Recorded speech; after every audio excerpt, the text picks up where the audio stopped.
লাঠি কি সাজিয়ে রাখার জন্য? কালীঘাটে কেন্দ্রীয় বাহিনীর লাঠিচার্জকে দরাজ সার্টিফিকেট দিলেন সিইও মনোজ আগরওয়াল।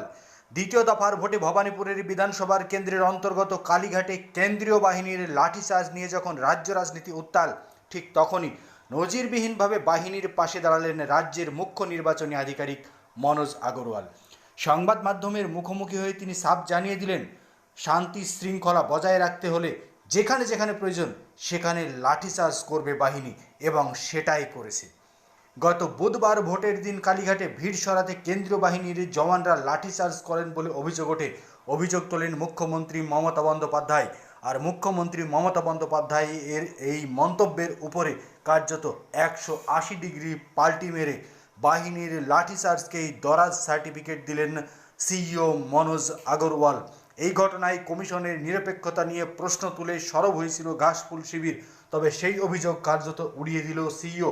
বাহিনীর ভূমিকার সপক্ষে যুক্তি দিয়ে মনোজ আগরওয়াল বলেন, পশ্চিমবাংলায় রক্তপাতবিহীন অত্যন্ত সুষ্ঠু ও শান্তিপূর্ণ নির্বাচন, যেটা এর আগে বাংলার মানুষ দেখেনি। লাঠি হাতে থাকবে অথচ লাঠি চার্জ হবে না, এটা কিভাবে সম্ভব? লাঠি কি হাতে ঝুলিয়ে রাখার জন্য, শোকেচে সাজিয়ে রাখার জন্য, আবার শান্তি ফেরানোর জন্য প্রয়োজনে ভোট গণনার পরেও লাঠিচার্জ করবে বাহিনী? এমনটাই মতামত সিইও মনোজ আগরওয়ালের।